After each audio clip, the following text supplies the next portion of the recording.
اچھا میرے بھائیوں، ایک اور کرنٹ افیئر جو آج میں ڈسکس کرنے جا رہا ہوں، ہمارا یہ جو پبلک سیشن نمبر 133 ہے، 11 فروری 2024 کے دن الیکشنز والا ایشو تو ہم نے ڈسکس کر لیا. یہ ایک اور کرنٹ افیئر ہے اور وہ تو اسپیسیفکلی ریلیجن سے متعلق ہے. آپ کو پتہ ہے کہ 3 فروری 2024 کو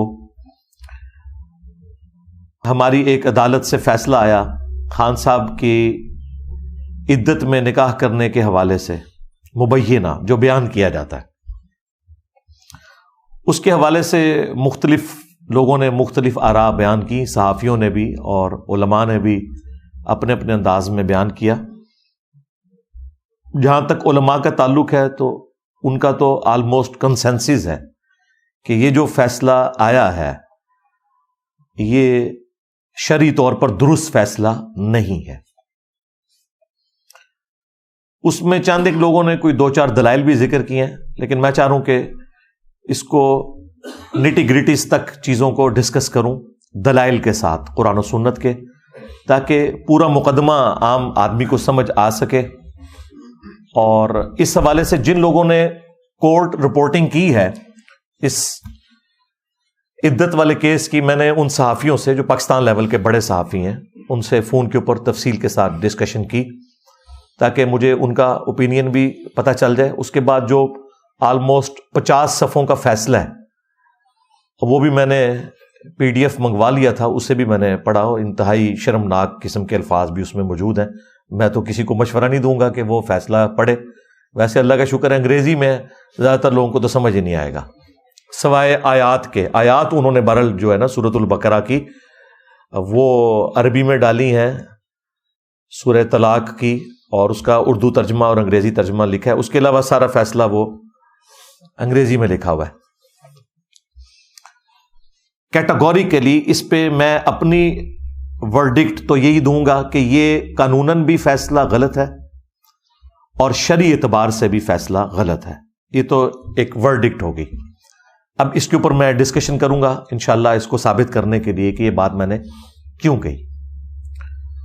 قانوناً اس لیے یہ غلط ہے کہ جن لوگوں کی گواہیوں کو اس میں استعمال کیا گیا وہ تو خود جھوٹے اور کذاب لوگ ہیں. ان کی گواہی تو عدالت میں ایکسیپٹ ہی نہیں ہوگی.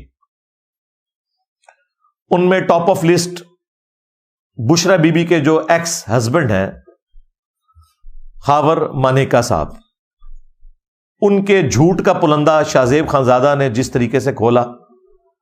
وہ جو 1 گھنٹے کا پروگرام ہے اس کے شروع کے 20-25 منٹ میں چونکہ بہت پرسنل باتیں ہو رہی تھی، اس کی وجہ سے بعض لوگ ناراض ہوئے کہ جی شاہزیب اس طرح کی گفتگو کیوں کر رہا ہے. اس کے پوائنٹ آف ویو سے دیکھیں تو وہ کرنی ضروری تھی تاکہ اس کا موقع بھی سامنے آئے. لیکن جو آخری اس کے 35 منٹ ہیں اس میں شاہزیب نے اس کی پرانی ویڈیوز چلا کے اس کی مٹی پلیت کی ہے کہ تو جھوٹا انسان. پہلے تو یہ کہتا تھا کہ اس دنیا کی سب سے پاک باز بیوی جو ہے وہ میری بیوی تھی، اور خان صاحب کو تو آلموسٹ اوتار ہی سمجھتا تھا، اور آج تو اپنی سٹیٹمنٹ بدل رہا ہے. اور پھر کئی سالوں تک یہ ایکس ہسبینڈ بینیفیشری رہا PTI کی گورنمنٹ کا. اس وقت سرکاری جہازوں میں یہ عمرے کے لیے بھی جاتا رہا اور خان صاحب کے ساتھ جاتا رہا، اندازہ کریں. اور پولیس میں جو تبدیلیاں کرنا، ٹرانسفرز کرنا، یہ سارے کام یہ کر رہا تھا. اب اسے یاد آیا 5-6 سال کے بعد جی میرے ساتھ زیادتی ہو گئی. بھائی اگر یہ آپ ماننا شروع کر دیں گے تو دنیا میں تو کئی خامند اپنی عورتوں سے بدلہ اتارنے کے لیے ان کی شادیوں کے 3-4 سال کے بعد آ کے مقدمات کرنا شروع کر دیں گے. اس میں ایک قانوناً پہلو ہے جو ویک ہے خان صاحب کے اینڈ کے اوپر، میں اسے بھی ڈسکس کروں گا. لیکن فی الوقت میں اس کو ڈسکس کر رہا ہوں کہ یہ بالکل جھوٹا انسان ہے جس کی گواہی کی بنیاد کے اوپر یہ فیصلہ کیا گیا. دوسرا جھوٹا شخص وہ مفتی ہے، مفتی سعید دیوبندی، جو کہ سارے نکاح اسی نے پڑھائے ہیں آج تک جتنے ہوئے ہیں. اب شاید آئندہ ہونے والا نکاح تو وہ نہ پڑھا سکے، لیکن ابھی تک جتنے ہوئے ہیں اسی نے پڑھائے ہیں. اور وہ تو PTI کا بینیفیشری ہے. وہ باقاعدہ اس جماعت میں کور کمیٹی میں شامل ہونے کے لیے اپنی نوٹیفیکیشن نکالنے کے لیے اس نے بڑی کوششیں کی. وہ آپ کو پتا ہے آڈیو کال بھی ایک گفتگو بھی لیک ہوئی تھی نعیم الحق صاحب کی اور ایک اور خاتون صحافی تھیں، اور ان کا نام بھی بشرا ہی ہے، جن کا انٹرویو کیا ہے عمر چیمہ نے بعد میں، اور اس میں مفتی سعید صاحب بھی بیٹھے ہوئے ہیں اور اس وقت یہ چیزیں ساری ڈسکس کر رہے ہیں۔ مفتی کا یہ کام ہے کہ جب وہ نکاح پڑھانے لگا تو ان ساری چیزوں کو انشور کرے گا، اس وقت بھی کیا، اور پھر یہ بھی کہہ رہا ہے دوسرا نکاح بھی میں نے پڑھایا۔ تو مجھے نہیں سمجھ آ رہی کہ مفتی کو اور ایکس ہسبینڈ کو سزا کیوں نہیں ہو رہی، اس دیوس کو، اس کے لیے دیوس کی ٹرم استعمال ہوتی ہے، بغیرت قسم کا جو مرد ہوتا ہے نا، اسے دیوس کہا گیا، اس دیوس کو بھی سزا نہیں ہو رہی، اور اس کذاب مفتی کو بھی جو دنیاوی عہدے کی لالچ میں اس قسم کی گواہیاں دے رہا ہے اسے سزا نہیں ہو رہی ہے۔ اگر قانون کو ہی فالو کرنا تھا تو انہیں بھی بیچ میں لایا جاتا۔ یہ کون سا قانون آپ نے فالو کیا؟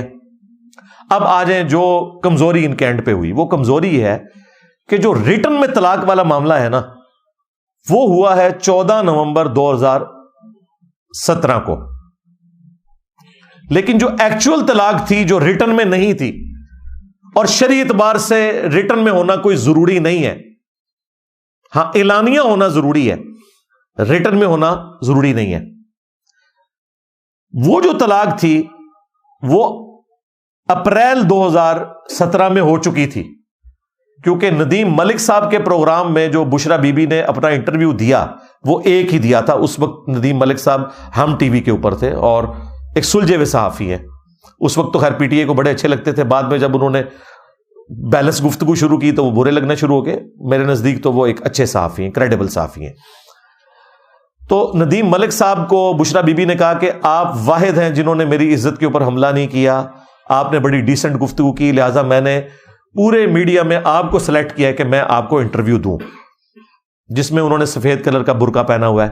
اس میں انہوں نے بتایا کہ جی میرے جو ایکس ہسبینڈ ہیں وہ ایک مذہبی خاندان سے تعلق رکھتے ہیں، تو میں نے سنت کے مطابق جو قرآن میں بھی آیا کہ جو عورت ہے وہ عدت سورہ طلاق میں بھی اور سورہ البقرہ میں بھی وہ خاوند کے گھر میں ہی پوری کرے گی، تو میں وہاں سے پورا کر کے نکلی ہوں عدت۔ تو اس وقت لیکن یہ سارا معاملہ تھا زبانی کلامی۔ دوسری طرف قانون آپ کو پتا ہے اندھا ہوتا ہے، قانوناً تو ریٹن میں جو طلاق ہوئی وہ ہوئی 14 نومبر کو، اور جو ریٹن میں نکاح رجسٹرڈ ہوا ہے نا مفتی صاحب کے رجسٹر کے اوپر، اس کے اوپر پتہ کیا ڈیٹ لکھی ہوئی ہے؟ 1 جنوری 2018۔ اب 1 جنوری 2018 کو تو بمشکل 47 ڈیز بنتے ہیں، 47 ڈیز کے بعد نکاح ہو گیا۔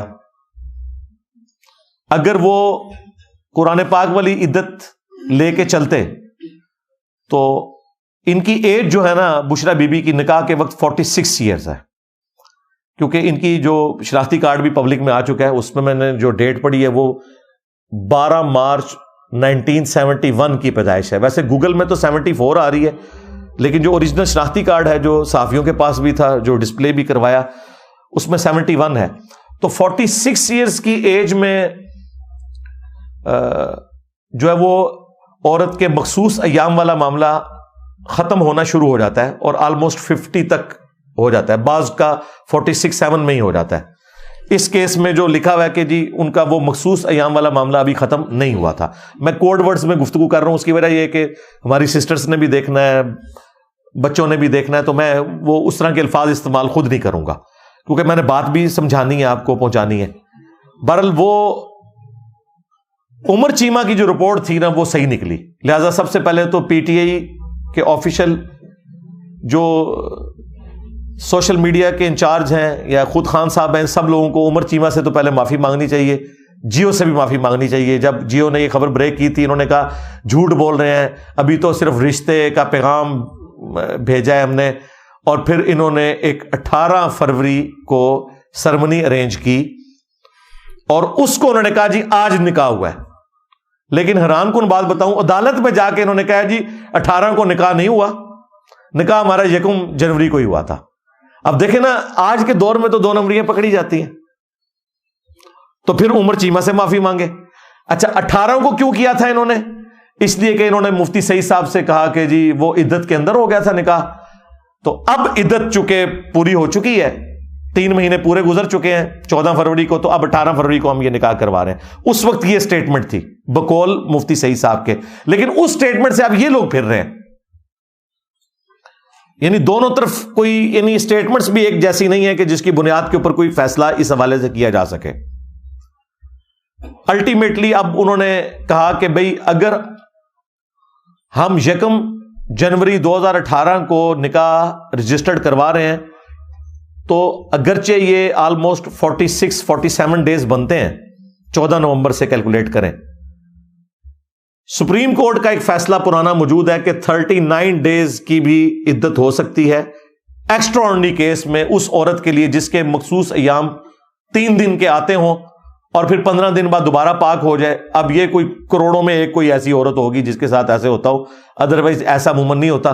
انہوں نے اس سپریم کورٹ کے کیس کی پلی لی اور انہوں نے کہا کہ اگر آپ ریٹن طلاق کو لے کے چلنا ہے نا 14 نومبر والی، تو انہوں نے عدالت سے یہ کہا، یعنی خان صاحب نے اور ان کی وائف نے، تو تب بھی ہم 39 دن والا معاملہ ہمارا سپریم کورٹ کے اعتبار سے قانوناً ہم درست ہے، ہم اس کی پلی لیں گے، چونکہ عدالت کی لڑائی لڑنے کے لیے آپ کو پھر اسی قسم کے سہارے لینے پڑتے ہیں، کیونکہ عدالت تو زبانی کلامی باتوں کو نہیں مانتی۔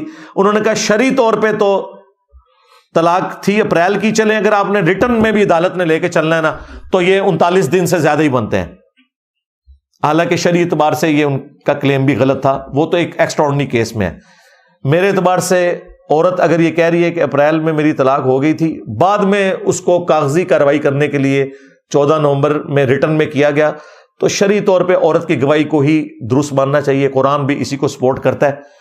ہاں قانوناً جو سکم رہ گیا اس کے اوپر چلیں، کوئی اگر تعزیراً کوئی معاملہ کرنا ہے وہ ایک الگ بات ہے، لیکن یہ اتنی بڑی سزا سنانا 7 سال کے لیے، اور شکر ہے ابھی تو انہوں نے اس کو بدکاری سے تعبیر نہیں کیا، وہ یہ بھی کر سکتے تھے کہ یہ بدکاری کی ہے کہ جی انہوں نے عدت کے اندر نکاح کیا ہے، انہوں نے کہا چلیں ہم اس نکاح کو ختم کر دیتے ہیں اور 5 لاکھ روپے جرمانہ اور 7 سال کی قید دونوں کو دی جائے، اور پلی یہ لی کہ انہوں نے ایک غیر قانونی ایکٹیویٹی کو انڈورس کیا ہے جو نہیں ہو سکتی تھی 1 جنوری 2018 کو، وہ انہوں نے غیر قانونی ایکٹیویٹی کی جو نکاح نہیں ہو سکتا تھا، اس کی سزا ملے گی۔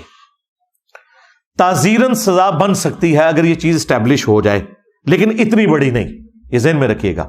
وہ بخاری اور مسلم دونوں میں حدیث ہے، نبی علیہ السلام نے فرمایا کہ جن معاملات میں اللہ تعالیٰ نے کوئی حد مقرر نہیں فرمائی، جس طرح یہ کیس ہے کہ اگر کوئی عدت کے اندر نکاح کر لے، وہ سورۃ البقرہ میں واضح ہے کہ عدت کے اندر نکاح کرنا حرام ہے، یہ اللہ کی حد کو توڑنا ہے، لیکن سزا نہیں آئی، کیا ہے سزا؟ اب تعزیراً دی جا سکتی ہے، حدود اللہ والا معاملہ تو کوئی نہیں۔ حدود اللہ وہ ہے جہاں اللہ تعالیٰ نے سزائیں بتائی ہیں، جس طرح چور کے ہاتھ کاٹے جائیں گے سورۃ المائدہ میں آیا، اسی طریقے سے غیر شادی شدہ جو زانی ہے اس کی سزا سورۃ النور میں 100 کوڑے آئی۔ جہاں اللہ تعالیٰ نے کوئی سزائیں مقرر نہیں کی ہوئی ہیں وہاں پہ تعزیر ہوتی ہے اور وہ قاضی کرتا ہے، گیون سرکمسٹانسز میں جو وہ سزا دے سکتا ہے وہ دے گا۔ اس کے لیے بھی بخاری مسلم میں نبی علیہ السلام نے فرمایا کہ تعزیراً 10 کوڑوں سے زیادہ کی سزا نہیں دی جا سکتی۔ یہاں تو آپ 7 سال ایک بندے کی زندگی کے چھین رہے ہیں اور اوپر 5 لاکھ روپے جرمانہ، اور جرمانہ نہ ادا کرنے کی صورت میں اتنے مہینے مزید قید، تو یہ سزا بھی شرعی طور پہ درست نہیں ہے۔ اب آ جائیں اس طرف جو شریعت کے پوائنٹ آف ویو سے میں نے بیان کیا تھا کہ اس کے اوپر اجماع امت ہے کہ نمبر 1 عدت کے اندر نکاح نہیں ہو سکتا، اس کے اوپر اجماع امت ہے۔ نمبر 2 اس کے اوپر بھی اجماع امت ہے، کوئی اختلاف نہیں ہے کہ اگر کوئی یہ نکاح کر لیتا ہے تو وہ زنا شمار نہیں ہوگا، زیادہ سے زیادہ آپ کہہ دیں گے کہ یہ نکاح باطل ہے، یا اس نکاح کو آپ ختم کر دیں گے، اور اگر کوئی سزا اس کی تعزیراً مقرر کرنی ہے تو وہ بخاری مسلم میں نے بتایا کہ تعزیراً 10 کوڑوں سے زیادہ کی سزا نہیں ہو سکتی۔ یہ 2 پوائنٹس ہو گئے، اور تیسرا پوائنٹ اس حوالے سے یہ ہے کہ عورت کی گواہی حرف آخر مانی جائے گی عدت کے اعتبار سے. وہ اگر کہہ دے کہ میری عدت پوری ہو چکی ہے تو اس کے اوپر تو کوئی کیمرہ نہیں لگا ہوا, نہ لگانے کی ضرورت ہے, اس کی گواہی جو ہے معتبر مانی جائے گی. اس کو سپورٹیو وہ حدیث بھی ہے جو صحیح بخاری کے اندر موجود ہے. نبی الاسلام کے مبارک زمانے میں عقبہ بن حارث ایک صحابی تھے, انہوں نے کسی عورت سے شادی کی تو کچھ دنوں کے بعد ایک عورت منظر عام پہ آئی اور اس نے آ کے بتایا کہ بھئی میں نے تم دونوں کو بچپن میں دودھ پلایا ہوا ہے, لہذا تم رضاعت کے رشتے میں بہن بھائی بنتے ہو. تو دونوں طرف کی پارٹیوں نے ریجیکٹ کر دیا. پھر وہ نبی الاسلام کے پاس آئی تو نبی الاسلام نے اس اکیلی عورت کی گواہی کی بنیاد کے اوپر میاں بیوی میں تفریق کروا دی کہ یہ چونکہ دودھ کے رشتے میں بہن بھائی بن چکے ہوئے تھے اور یہ عورت کہہ رہی ہے جس نے پلایا تھا, تو ایک عورت کی گواہی کو نبی الاسلام نے قبول کیا. اسی طریقے سے عدت کے کیس کے اندر بھی اکیلی عورت کی گواہی کو قبول کیا جائے گا. وہ اگر آپ سورۃ البقرہ میں آیت نمبر 228 پڑھیں تو آپ کو اندازہ ہو جائے گا کہ عورت ہی گواہی دے گی. اس حوالے سے اس میں واضح اشارہ موجود ہے اور اس گواہی کو پھر کوئی چیلنج نہیں کرے گا. اور عورت وہ جس کے اپنے نکاح والا معاملہ ہے, کوئی دوسری عورت نہیں. وہ میں آیت کور کر دیتا ہوں اور اس کے بعد اینڈ پہ میں 9 کیسز آپ کو بتاؤں گا ایسے کہ جن میں عدت کتنی بنتی ہے. ٹوٹل 9 کیسز بنتے ہیں. اس کیس میں کتنی عدت بنے گی, اس کیس میں کتنی بنے گی, وہ میں مختصر وہ بھی بتا دوں گا, لیکن یہ آیت کور کرنا ورڈ بائی ورڈ ضروری تھا. اعوذ باللہ من الشیطان الرجیم, بسم اللہ الرحمن الرحیم. والمطلقات یتربصن بانفسہن, اور طلاق یافتہ عورتوں کے لیے اللہ تعالیٰ کی طرف سے یہ لازم قرار دیا گیا ہے کہ وہ اپنے آپ کو روک کر رکھیں گی نیکسٹ نکاح کی طرف جانے سے. ثلاثۃ قروء, 3 دفعہ مخصوص ایام سے پاک ہونے تک. یہ میں کوڈ ورڈز میں گفتگو کر رہا ہوں, ظاہر ہے کہ سسٹرز نے بھی دیکھنا ہے اور ینگ بچے بھی دیکھتے ہیں, اس لیے میں وہ الفاظ استعمال کروں جو عام فہم ہو. وَلَا يَحِلُّ لَهُنَّ أَن يَكْتُمْنَ مَا خَلَقَ اللَّهُ فِي أَرْحَامِهِنَّ, اور حلال نہیں ہے ان عورتوں کے لیے کہ وہ چھپائیں جو اللہ نے ان کے یوٹرس کے اندر, رحم کے اندر پیدا کر دیا. یعنی اگر ان کے پیٹ میں اللہ تعالیٰ نے کوئی ان کو اولاد دی ہے اور ظاہر ہے کہ یہ ان کو پتا ہے, تو اس کو نہ چھپائیں. ظاہر ہے اس زمانے میں الٹرا ساؤنڈ تو نہیں ہوتی تھی یا اس طرح کے باقی ٹیسٹ تو نہیں ہوتے تھے. بالکل انیشیل سٹیج کے اوپر تو عورت کو ہی اندازہ ہوتا ہے اس حوالے سے. تو اللہ تعالیٰ نے کہا کہ اس طرح کا معاملہ نہ ہو. یعنی یہ جو عدت ہم بیان کر رہے ہیں نا, 3 دفعہ مخصوص ایام سے پاک ہونا, یہ اس عورت کے لیے ہے جو پریگنٹ نہ ہو. اگر پریگنٹ ہے پھر عدت ڈیفرنٹ ہوگی, اس لیے اس کو ساتھ ذکر کیا جا رہا ہے. ان کننا یؤمنن باللہ والیوم الآخر, اگر وہ ایمان رکھتی ہیں نا اللہ پر اور آخرت کے دن کی جواب دہی کے اوپر, تو پھر انہیں اللہ سے ڈرتے ہوئے یہ حرکت نہیں کرنی چاہیے. انہیں بتا دینا چاہیے کہ بھائی اس طریقے سے میں اب پریگنٹ ہوں. تو ظاہر ہے جب پریگنٹ ہے تو جب تک وضع حمل نہیں ہوگا, ڈلیوری نہیں ہوگی, اس کی عدت اس حوالے سے چلتی رہے گی. وہ انشاءاللہ 9 کیسز میں آپ کو بعد میں بتا دیتا ہوں, ان میں ایک یہ بھی ہے. اب بڑی امپورٹنٹ بات آ رہی ہے جس میں غامدی صاحب نے جو ایک نیا کانسیپٹ دیا نا, اس کا رد ہو رہا ہے. وَبُعُولَتُهُنَّ أَحَقُّ بِرَدِّهِنَّ فِي ذَلِكَ, ان کے جو وہ والے ہسبینڈ ہیں جنہوں نے انہیں طلاق دی ہے, وہ زیادہ حق رکھتے ہیں کہ اپنی بیویوں کی طرف لوٹ جائیں اس مدت کے دوران. یہ اس طلاق کا ذکر ہو رہا ہے جس میں 1 یا 2 طلاقیں ہوں, کیونکہ اس سے اگلی آیت میں پھر تفصیل کے ساتھ آ رہا ہے کہ طلاق 2 دفعہ دی جا سکتی ہے اور تیسری دفعہ جب دیں گے تو پھر تو معاملہ ختم. 1 یا 2 طلاقیں دی ہیں تو اس صورت میں اللہ تعالیٰ فرما رہا ہے کہ جو پہلا خاوند ہے نا جس نے طلاق دی ہے, وہ زیادہ حق رکھتا ہے کہ وہ عدت کے اندر اپنی بیوی سے رجوع کر سکتا ہے. اس کا مطلب یہ ہے کہ پھر 3 مہینے آلموسٹ, یا وہ 3 دفعہ مخصوص ایام سے پاک ہونا اور پریگننٹ ہونے کی صورت میں طلاق تو واقع ہو جائے گی. یہ بھی ویسے پبلک میں مشہور ہے کہ پریگننٹ عورت کو طلاق نہیں ہوتی. طلاق ہو جائے گی اس کو, لیکن اس کی عدت ختم اس وقت ہوگی جب وضع حمل یعنی ڈلیوری ہوگی. اس دوران اگر وہ خاوند اپنی بیوی کی طرف رجوع لانا چاہتا ہے عدت کے اندر تو سب سے زیادہ حقدار وہی مرد ہے جس نے اسے طلاق دی ہے. لیکن 3 طلاقیں نہیں, 1 یا 2, 3 کے بعد تو وہ نہیں رکھ سکتا. تو پھر وہ اس مدت کے اندر اپنی بیوی کی طرف رجوع لائے تو بغیر نئے نکاح کے لائے گا. اس دوران طلاق تو ہوگی, نکاح نہیں ٹوٹے گا. نکاح ٹوٹے گا جب طلاق بائن ہو جائے. اس دوران جو طلاق ہے وہ رجعی رہے گی, یعنی آپ رجوع کر سکتے ہیں. جیسے ہی وہ عدت پوری ہو جائے تو طلاق رجعی جو ہے وہ طلاق بائن میں کنورٹ ہو جاتی ہے. اس کے بعد پھر اس عورت کی بھی مرضی دیکھی جائے گی کہ وہ اپنے ایکس ہسبینڈ کے ساتھ دوبارہ نکاح کرنا چاہتی ہے کہ نہیں. پھر حق بیر بھی نیا ہوگا. ہاں, پھر یہ نہیں ہوگا کہ ٹھیک ہے جی میں اب رجوع لاتا ہوں. رجوع لانے کا اختیار وہی 3 مہینے اپروکسیمیٹلی بات ہو رہی ہے, یعنی 3 طور اس کے اندر. اس کے بعد اس بیوی کی مرضی. اور یہ بھی اس کیس میں اگر 1 یا 2 طلاقیں ہوئی ہیں. اگر 3 طلاقیں ہوئی ہیں تو پھر جا کے اہل حدیثوں سے فتویٰ نہیں لینا بھائی. ہاں, اور نہ حنفیوں سے حلالہ کرانا ہے, نہ اہل حدیثوں سے حرامہ کروانا ہے. دونوں ہی حرام ہے. حلالہ اس طریقے سے زبردستی والا یہ بھی حرام ہے, اور وہ حرامہ کے 3 دے کے پھر وہ کہتے نہیں 1 ہوگی وہ بھی حرام ہے. یہ الگ سے ایک ٹاپک ہے. البتہ اس عدت کے دوران وہ خامند زیادہ حقدار ہے. اب مجھے بتائیں, غامدی صاحب نے جو یہ ایک نئی پخ چھوڑی کہ چونکہ الٹرا ساؤنڈ کے ذریعے یہ پتہ چل جاتا ہے کہ عورت پریگننٹ نہیں ہے, تو وہ یہ کہتے ہیں کہ اب اسے عدت پوری کرنا کوئی ضروری نہیں ہے, ٹھیک ہے وہ نیا نکاح کر لے. اب مجھے بتائیں, اگر اس خامند نے اسے 1 یا 2 طلاقیں دی ہوئی ہیں اور وہ پریگننٹ بھی نہیں ہے, الٹرا ساؤنڈ بھی کہتا ہے نہیں ہے, تو قرآن تو اسے حق دے رہا ہے کہ وہ 3 مہینوں تک, اللہ تعالیٰ کہہ رہا ہے کہ وَبُعُولَتُهُنَّ أَحَقُّ بِرَدِّهِنَّ, ان کے وہ والے جو ہسبینڈ ہیں نا وہ زیادہ حق رکھتے ہیں کہ وہ رجوع لائیں. اس کا حق تو پھر غامدی صاحب نے چھین لیا. سمجھ رہے ہیں نا آپ میری بات؟ پھر تو ٹھیک ہے طلاق لئی, الٹرا ساؤنڈ کرایا تو پھر جتوں الٹرا ساؤنڈ کرایا اتوں ہی دوسرے کا ہرنا سے ہے.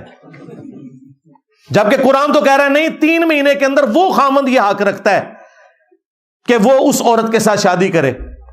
اب وہ الٹرا ساؤنڈ کی رپورٹ لے کے جا کے تو کہیں جا کے دوسری جگہ شادی کر لے, وہ حق آپ ختم نہیں کر سکتے. لہذا یہ یاد رکھیے گا, جو شعائر اسلام ہے ان کو آپ نہیں بدل سکتے. مثلا اذان دینا نماز کے لیے مسجد میں, یہ شعائر اسلام ہے. اگرچہ ہم گھڑی کو دیکھ کے مسجد میں جاتے ہیں, لیکن دنیا کا کوئی مفتی, کوئی بزرگ, کوئی بابا, ایون کوئی صحابی بھی ہو, دین کے اس حکم کو نہیں بدل سکتا کہ اب اذان کی ضرورت ہی کوئی نہیں ہے, ٹھیک ہے گھڑی دیکھو اور مسجد میں جاؤ. اگرچہ پریکٹیکلی یورپ امریکہ میں تو بالکل ضرورت باقی نہیں رہی ہے. یہاں پہ بھی اذانوں کی آواز کدھر آتی ہے؟ آ بھی جائے تو ہم ان اذانوں کو تو نہیں فالو کر رہے ہوتے. جس نے 1:30 بجے نماز پڑھنی ہے اس کی بلا سے 1:45 اذان ہو رہی ہے, وہ تو گھڑی کو دیکھتا رہتا ہے کہ میں نے تو 1:30 والی مسجد میں جانا ہے. وہ اذان نہ بھی ہو, اس نے گھڑی کے مطابق مسجد میں جانا ہوتا ہے. لیکن کوئی مائی کا لال اذان کو ختم کر سکتا ہے؟ کیونکہ شعائر اسلام ہے. اس طریقے سے کوئی یہ والی عدت کی مدت کو سائنٹیفکلی اس طریقے سے کر کے وہ پھر انوملی کریٹ ہو جائے گی. اگر آپ اس کو ایڈریس بھی کر لیں اور یہ کہیں کہ جی اس کا مقصد تو یہ تھا کہ وہ عورت پریگننٹ ہے یا نہیں, تو مقصد تو یہ بھی تھا کہ وہ والا مرد 3 مہینے کے اندر رجوع لا سکتا ہے. اس مرد سے آپ حق کیسے چھین سکتے ہیں کہ وہ کسی دوسرے مرد کے ساتھ جا کے شادی کرے؟ پہلا حق اس مرد کا ہے اگر 1 یا 2 طلاقیں ہوئی ہیں. لہذا یہ ان کا فتویٰ قرآن کے بالکل خلاف ہے. یہ ایک ریزن ہے پریگننٹ ہونا. دوسرا یہ کہ اللہ نے موقع دیا, اس لیے سورہ طلاق میں سورۃ البقرہ میں آیا کہ عدت کے دنوں میں آپ نے عورت کو گھر سے باہر نہیں نکالنا, وہ عدت اپنے خاوند کے گھر میں پوری کرے گی. کیوں؟ اب مجھے بتائیں, یہاں تو 5 منٹ بعد جو ہے نا خاوند فتویٰ لینے کے لیے نکل پڑتا ہے کہ غلطی ہو گئی, بچوں کا کیا بنے گا. 1 طلاق دی اگر خاوند نے, اس کے بعد 3 مہینے اس کی بیوی اسی گھر میں رہے, وہ 3 منٹ بعد خامد کو خیال آ جاتا ہے کہ میں کیا کر بیٹھا ہوں, سیاپا پا لے اپنی جان نو. 3 مہینے تو اتنا ٹائم ہے, کیونکہ اسلام چاہتا ہے خاندانی نظام نہ ٹوٹے. تو بیوی وہاں رہے گی نا تو اسے پھر اپنی بیوی کے ساتھ جو گزارا ہوا اچھا وقت ہے وہ بھی یاد آئے گا. اور پھر جب بیوی تو بیٹھی ہوگی اندر, عدت پوری کر رہی ہوگی, ہاں, اور بچوں کو جب خامند کو ایک دن سنبھالنا پڑے گا, لگ پتا جائے گا, تو اس کو فوراً ہی سگنل آ جائیں گے, بھائی یہ تو ایک دن میرے لیے مشکل ہے, تو میں کس طرح بیوی کے بغیر گزارا کروں گا. پھر وہ جا کے بیوی سے خود ہی قدموں میں گر کے معافی مانگ لے گا, بجائے یہ کہ الالے اور رامے کے چکروں میں پڑے وہ خود ہی معافی مانگ لے گا. یہ ہے اس کے پیچھے حکمت کہ وہاں پہ عدت وہ اپنے خامند کے گھر پوری کرے گی. اور اگر 3 طلاقیں ہو چکی ہیں جو اکٹھی دینا حرام ہے, لیکن اگر دے کوئی اسٹیبلش ہو جاتی ہیں, اس صورت میں بھی خامند نہیں اسے نکالے گا. کیوں؟ اس کے ماں باپ کہاں پہ رہتے ہیں, بہن بھائی کہاں پہ ہیں. اگلے زمانوں میں تو دوسرے شہر میں جانا ایک ایشو تھا, یہ والی ٹرانسپورٹ تو نہیں تھی, تو کہا گیا کہ ہر صورت میں بھلے 3 طلاقیں بھی اگر کسی نے دے دی ہیں تب بھی وہ خامند کے گھر میں اپنی عدت کو پورا کرے, تاکہ اس کے ماں باپ تک اطلاع پہنچے, اور وہ اگر اس دوران وہ لے کے جانا چاہتے ہیں تو ٹھیک ہے, وہ رائٹ ہے, وہ لے کے جا سکتے ہیں. ادروائز خامند اتنے عرصے کھانا پینا خرچہ بھی اس کو دے گا, اگرچہ 3 طلاقیں بھی دے چکا ہوا ہے. ویسے تو اسلام میں طلاق ایک ہی دینی چاہیے, اس کے بعد عورت کی مرضی, 3 مہینے بعد چاہے آپ سے شادی کرے چاہے کسی اور سے, کم از کم وہ دروازہ تو کھلا رہے نا, حلالہ یا حرامہ نہ کروانا پڑے. پھر آپ ٹھیک ہے اسی اور سے شادی کر سکتے ہیں. جو یہ ٹھا 3 طلاقیں مارتے ہیں اور بیوی کو مار کے رکھ دیتے ہیں, بیوی کو کیا مارتے ہیں, اپنے آپ کو ہی مار لیتے ہیں. ذلت تو خامند کو بھی کاٹنی پڑتی ہے, بلکہ زیادہ کاٹنی پڑتی ہے.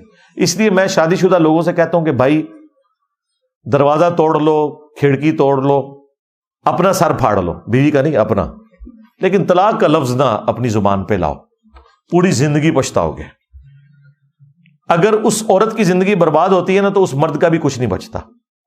اسی لیے ابو داؤد میں حدیث ہے, اللہ تعالیٰ کو حلال چیزوں میں سب سے زیادہ ناپسندیدہ طلاق ہے. حلال اللہ نے اس لیے رکھی ہے کہ بعض کا جینون ضرورت پڑ جاتی ہے, خاوند مارتا بہت زیادہ ہے, تو بیوی پھر ظاہر ہے جان بچانا تو فرض ہے, اسے خدشہ ہے کہ مجھے قتل ہی نہ کر دے. اسی طریقے سے کسی کی عورت بہت زیادہ بدکاری کے اوپر تلی ہوئی ہے, تو ظاہر ہے کون سا خامند اس کو برداشت کرے گا, پھر اولاد بھی برباد ہو جاتی ہے. ایکسٹریم کنڈیشن میں ہو سکتا ہے, اس لیے اللہ تعالیٰ نے وہ راستہ کھلا رکھا ہے, لیکن کہا حلال چیزوں میں ناپسندیدہ ہے. اللہ کو پسند یہ نہیں کہ کوئی طلاق تک نوبت جائے, یہ ذہن میں رکھیے گا. حتیٰ کہ صحیح مسلم میں حدیث ہے کہ شیطان کا تخت پانیوں پہ لگا ہوا ہے, شام کے وقت سارے کے سارے اس کے چیلے آ کے رپورٹ کرتے ہیں, اور وہ آ کے بتاتے ہیں حضرت آج ہم نے یہ کروایا, کسی سے چوری کروائی, کسی سے بدکاری کروائی. تو شیطان اس کو نارمل لیتا ہے. ایک اس کا چیلا آ کے یہ بتاتا ہے کہ میں نے آج میاں بیوی میں علیحدگی کروا دی ہے, لڑائی ڈروا دی. شیطان اتنا خوش ہوتا ہے کہ اسے گلے لگا لیتا ہے کہ پتر تو جڑا نا کام صحیح کیتا ہے, کیونکہ تو نے ایک کام کر کے کتنے زیادہ گناہوں کا دروازہ کھول دیا. بعض اوقات ایسی عورتیں پھر معاشرے کے لیے ناسور بن جاتی ہیں, اولاد ناسور بن جاتی ہے, مرد ناسور بن جاتے ہیں. اسی لیے اس چیز کو اسلام میں ناپسندیدہ قرار دیا گیا. صحیح مسلم میں حدیث ہے, نبی علیہ السلام نے فرمایا کوئی بھی مؤمن اپنی مؤمنہ بیوی سے بغض نہ رکھے, ہاں دل میں بھی برائی نہ رکھے. بخاری اور مسلم دونوں میں حدیث ہے, میں اپنے بعد سب سے بڑی آزمائش تمہارے لیے تمہاری عورتیں یعنی کہ بیویاں چھوڑ کے جا رہا ہوں. اچھا بیویوں کو حضور نے نہیں کہا کہ تمہارے خاوند تمہارے لیے آزمائش چھوڑ کے جا رہا ہوں. حضور کو پتا تھا ڈومیننٹ مرد ہوتا ہے, یہ زیادتی کرے گا. حضور نے مردوں کو ڈرایا کہ دیکھنا ان کے حق کا خیال رکھنا ہے. ہاں بخاری مسلم دونوں میں حدیث ہے, عورت کو اللہ نے ٹیڑھی پسلی سے مرد کی پیدا کیا ہے, اسے سیدھا کرنے کی کوشش نہ کرو, توڑ بیٹھو گے, اسے توڑنا, اسے طلاق دینا ہے, اس سے نفع حاصل کرو. صحیح مسلم میں حدیث ہے, دنیا متاع ہے, برتنے کی جگہ ہے, اور دنیا کا بہترین سرمایہ نیک بیوی ہے. یہ تو حقیقت بات ہے.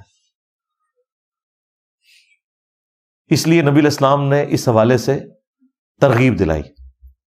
اور عورتوں کے حقوق کے معاملے میں تو نبی علیہ السلام بہت سینسٹیو تھے. بخاری مسلم میں حدیث ہے, ایک سفر میں قافلہ جا رہا تھا, تو عورتوں کو بھی اونٹوں پہ بٹھایا جاتا تھا، ہودج ہوتے تھے وہ بڑی بڑی ڈولیاں، مرد زیادہ تر پیدل چلتے تھے. ظاہر ہے عورت کا پروٹوکول ہے، اسلام میں تو عورت کا پروٹوکول ہے بھائی، وہ گھر کی رانی ہے، اس کو پروٹوکول دیا جائے گا.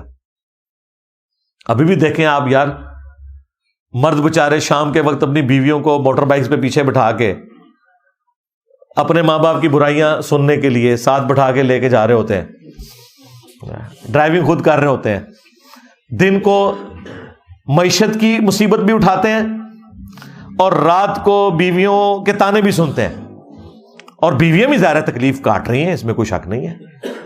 تو مردوں کو اللہ تعالیٰ نے اس اعتبار سے یہ کہا ہے کہ انہوں نے پازیٹیو بہیو کرنا ہے. تو بخاری مسلم کی حدیث کہ عورتوں کو جو قافلہ ہانکنے والا بندہ ہوتا تھا نا، نبی علیہ السلام اس سے فرماتے تھے کہ اس قافلے کو آہستہ آہستہ ہانکو، شیشیاں ہیں کہیں ٹوٹ نہ جائیں. ہاں، یعنی عورتوں کو اللہ نے نرم و نازک بنایا ہے. تو نبی علیہ السلام وہ اونٹ ہانکنے والے مردوں کو کہتے تھے جو عورتوں کے اونٹوں کو ہانک رہے ہوتے تھے کہ شیشیاں رکھی ہوئی ہیں، جس طرح شیشہ ہے نا، اس کے چانسز ہیں شیشے کا کوئی برتن ہو ٹوٹ جائے گا، اس طرح عورتوں کو یہ بھی تکلیف نہ دو کہ ان کے اونٹ کو تیزی سے ہانکا جائے کہ کہیں ان کو تکلیف ہوگی. ظاہر ہے وہ ان کا مزاج ہی نہیں ہوتا. یہ تو چند ایک ذرا ہوتی ہیں نا عورتیں جو ککروں میں اپنے خامند پکا کے کھا جاتی ہیں یا تھپڑ مارتی ہیں خامدوں کو. زیادہ تر تو عورتیں بیچاری کمزور ہی ہیں نا، ظاہر دنیا نے بھی مان لیا. اسی لیے دیکھ لیں مردوں کے مقابلے اولمپکس میں عورتوں کے ساتھ تو نہیں ہوتے، ورنہ تو اگر یہ برابر ہو اس اعتبار سے ہیومن ڈگنیٹی میں برابر ہے. بلکہ اگر مجھ سے پوچھیں تو اسلام میں عورت کا مقام مردوں سے زیادہ ہی ہے ہیومن ڈگنیٹی میں. لیکن فزیکل اگر آپ ہیلتھ کے پوائنٹ آف ویو سے، سرکمسٹانسز کے پوائنٹ آف ویو سے دیکھیں تو ظاہر ہے کہ مردوں کو اللہ تعالیٰ نے اس حوالے سے زیادہ اسٹرانگ بنایا، تو ان کی ذمہ داری بھی پھر زیادہ ہے. تو واپس آ جائیں اسی آیت کی طرف، سورہ البقرہ کی آیت نمبر 228. اللہ تعالیٰ فرما رہا ہے وَبُعُولَتُهُنَّ أَحَقُّ بِرَدِّهِنَّ فِي ذَلِكَ، اس عرصے میں وہ مرد زیادہ حقدار ہے جس کی وہ بیوی ہے کہ ایک یا دو طلاق ہوئی ہے تو وہ رجوع لائے. یہ نہیں ہے کہ الٹرا ساؤنڈ کروا کے تو عورت کہے کہ ٹھیک ہے جی میں تو پریگننٹ نہیں ہوں لہذا میں جا رہی ہوں اب کیونکہ غامدی صاحب نے فتویٰ دے دیا ہے. نہیں، ان ارادوا اصلاحا، اگر وہ واقعی اصلاح کا ارادہ رکھتے ہیں، مستقبل میں اکٹھا ساتھ رہنا چاہتے ہیں، تو پھر یہ معاملات انشاءاللہ بہتری کی طرف جائیں گے. وَلَهُنَّ مِثْلُ الَّذِي عَلَيْهِنَّ بِالْمَعْرُوفِ. اب یہاں تو اللہ تعالیٰ نے فرمایا نا کہ مرد زیادہ حقدار ہے کہ وہ عورت کی طرف رجوع لائے، تو پھر اللہ نے اسے بیلنس کیا.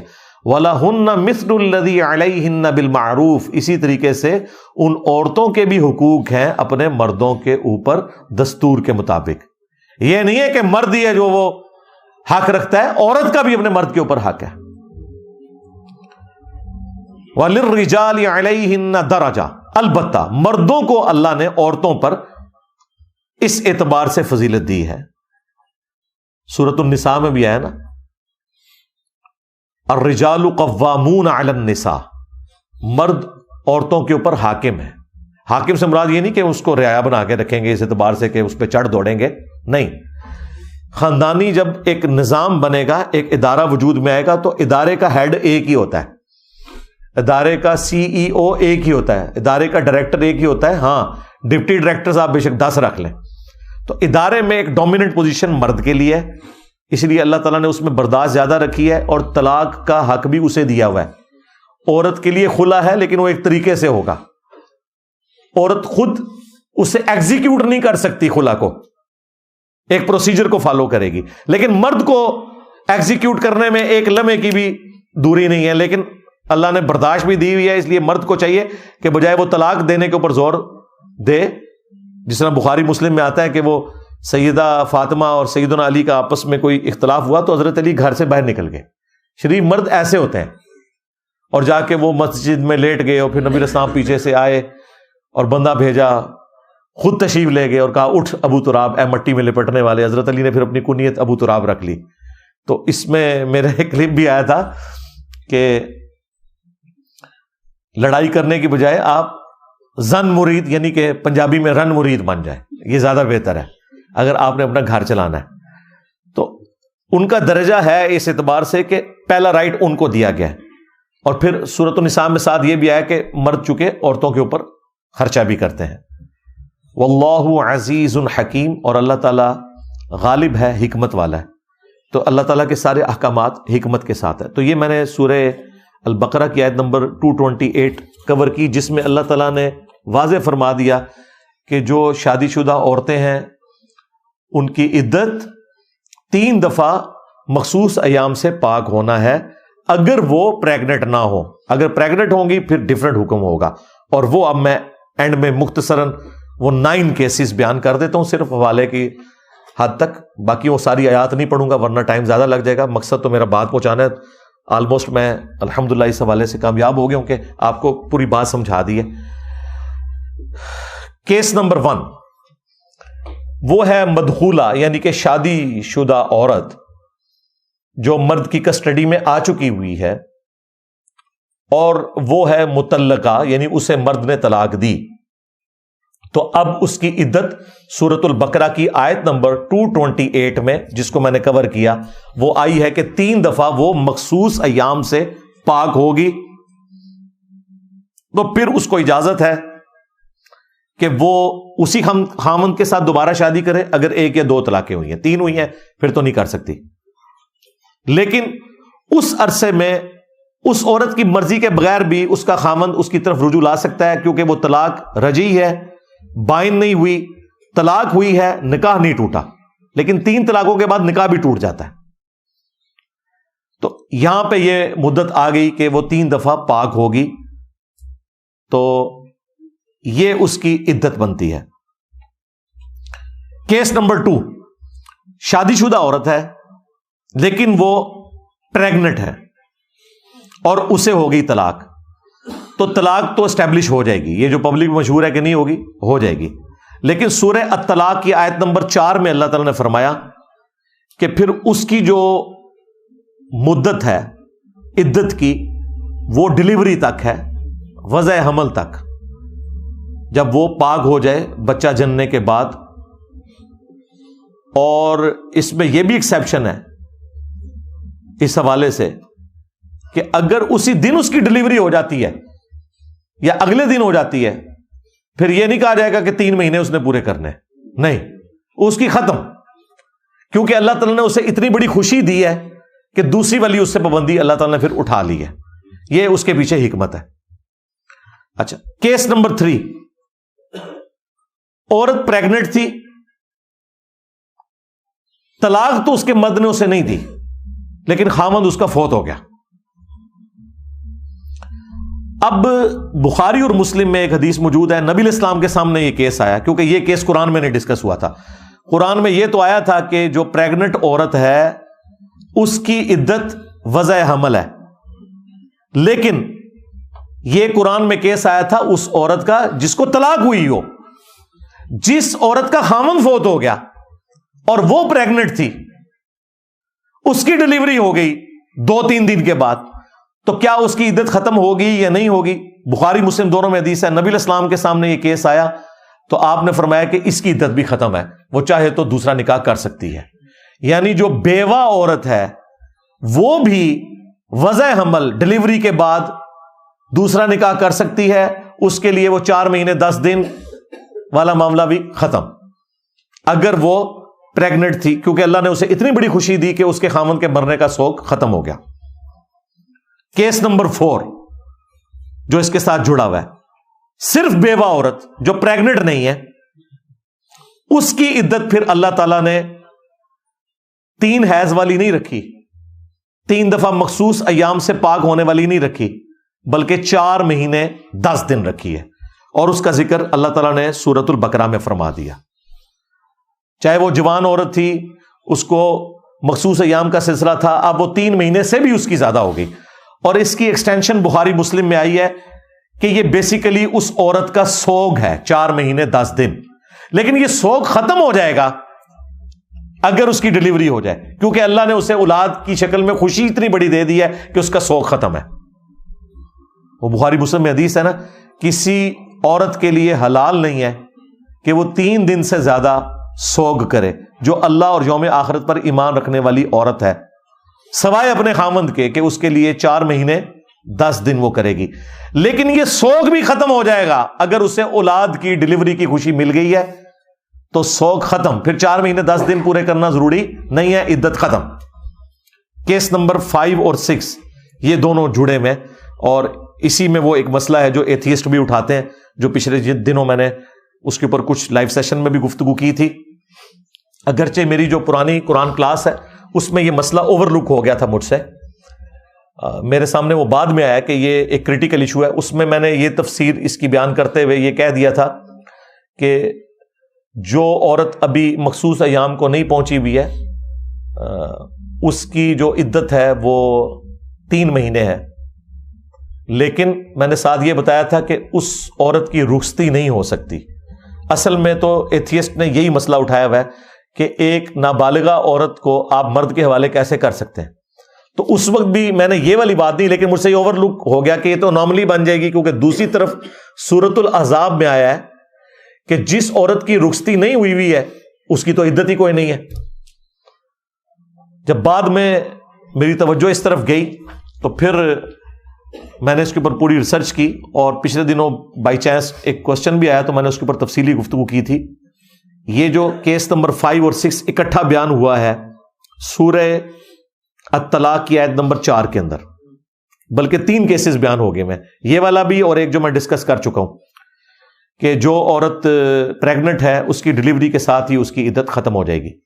2 کیسز یہ بھی بیان ہوئے ہیں کیس نمبر 5 اور 6 میری ترتیب میں، اور اس میں چونکہ نساء کا لفظ ہے، نساء کا ورڈ بالغہ عورت کے لیے بولا جاتا ہے، بچی کے لیے نہیں بولا جاتا، لہٰذا یہ انڈرسٹوڈ ہے۔ یہ میں اس لیے بات کر رہا ہوں کہ اس کے ترجمے میں اختلاف پایا جاتا ہے۔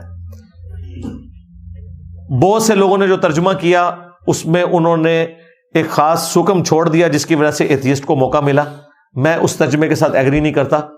میں جس ترجمے کے ساتھ ایگری کرتا ہوں وہ یہ ہے، پہلے پورشن کے اوپر تو سب متفق ہیں کہ اللہ تعالیٰ نے فرمایا کہ جن عورتوں کے بارے میں تمہیں شک ہے نا، ان کی یعنی جو مخصوص ایام کی عمر ہے وہ گزر چکی ہے، جس طرح 50+ کے قریب عورتیں جو ہیں ان کو تو پیریڈز والا معاملہ ہوتا نہیں، جب پیریڈز والا معاملہ نہیں ہوتا تو ظاہر ہے پھر وہ 3 دفعہ پاک ہونے والا سلسلہ تو نہیں ہوگا، تو اللہ نے کہا کہ ان کی ہم نے مدت رکھ دی ہے 3 مہینے، پھر وہ 3 دفعہ پاک ہونے والی شرط نہیں، 3 مہینے انہوں نے پورے کرنے ہیں۔ ایسی عورتیں جن کے بارے میں تمہیں شک ہو گیا، اگرچہ وہ اس عمر کو پہنچ چکی ہوئی ہیں لیکن پھر بھی کبھی کبھار کوئی خون آ جاتا ہے ان کا، تو پھر ظاہر شک میں پڑ گئے کہ اب اگر وہ کبھی کبھار خون آتا ہے تو پھر اب اس کی اگر وہ 3 دفعہ پاک ہونے والا معاملہ ہو سکتا ہے 1 سال ہی لگ جائے، تو اللہ تعالیٰ فرمایا شک میں پڑ جائے عورت کا معاملہ پھر 3 مہینے پورے کرو، دیٹس آل۔ اور پھر ساتھ ہی ذکر ہوا کہ وہ جو ابھی حیض کو نہیں پہنچی، اس میں کچھ علماء اس طرف گئے کہ اس سے مراد وہ عورتیں ہیں جو نابالغ ہیں، ورنہ تو پھر وہ انوملی کریٹ ہو جائے گی کہ نابالغہ عورت کی رخصتی کیسے ہوگی۔ اس پہ بھی سب کا اتفاق ہے کہ اگر نابالغہ عورت کا نکاح اس کا باپ کر دے تو بالغ ہونے کے بعد وہ اپنا نکاح توڑ سکتی ہے، تو یہ حق تو اس کا ختم ہو جائے گا اگر آپ اس کو اس کے مرد کے حوالے کر دیں گے، تو یہ تو لاجیکلی درست نہیں بنتا۔ لہذا اس کا ترجمہ جو علماء یہ کرتے ہیں نا کہ وہ عورتیں جو ابھی حیض کو نہیں پہنچی، اس سے مراد یہ ہے کہ ابھی وہ حیض ختم ہونے کی عمر کو نہیں پہنچی ہوئی اور بیماری کی وجہ سے ان کا حیض بند ہو جاتا ہے، تو ظاہر ان کی کیلکولیشن کا بھی مسئلہ ہو جائے گا، ان کے لیے بھی آپ 3 مہینوں کو کنسیڈر کریں گے۔ اور یہ جو ترجمہ ہے یہ ایک شیعہ عالم جو پچھلے دنوں ہی فوت ہوئے، ہمارے جو محبوب ہیں سید جواد نقوی صاحب، ان کے استاد تھے محسن نجفی صاحب رحمہ اللہ تعالی، جامعۃ الکوثر کے وہ ہیڈ تھے اسلام آباد میں، ان سے میری ملاقات ہوئی ہے، 80+ کی ایج میں فوت ہوئے ہیں۔ انہوں نے 10 جلدوں کے اوپر قرآن کی تفسیر لکھی الکوثر کے نام سے، کمال ہے، اور انہوں نے کوئی فرق نہیں کیا قرآن کی آیت کے کانٹیکسٹ میں، جہاں بخاری مسلم کی حدیثیں آتی ہیں وہ انہوں نے لکھی ہیں، انہوں نے یہ بھی فرق نہیں کیا کہ میں سنی حدیث نقل کر رہا ہوں یا شیعہ حدیث، انہوں نے جدھر جدھر حدیثیں آتی تھی وہ نقل کر کے اس سے باقاعدہ رزلٹ بھی نکالے ہیں۔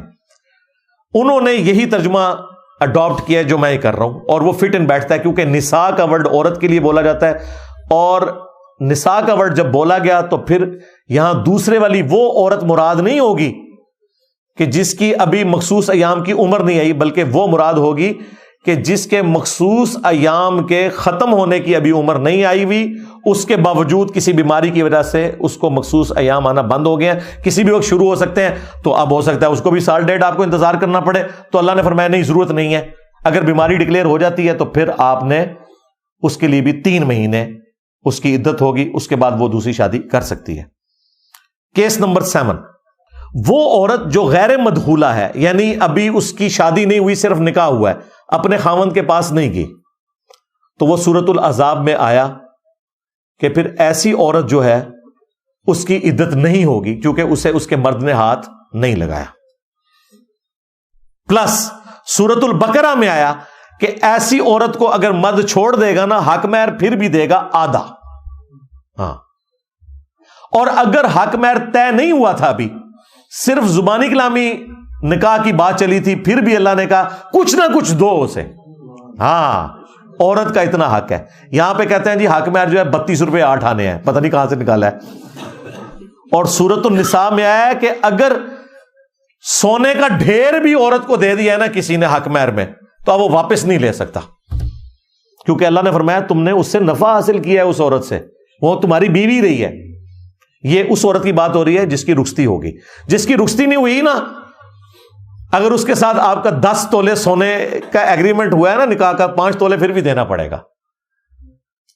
آپ بھلے چیختے رہیں کہ جی وہ میرے پاس تو آئی نہیں ہے, یہ تو نکاح ہی ہوا تھا, لیکن اللہ نے کہا نہیں دینا ہے.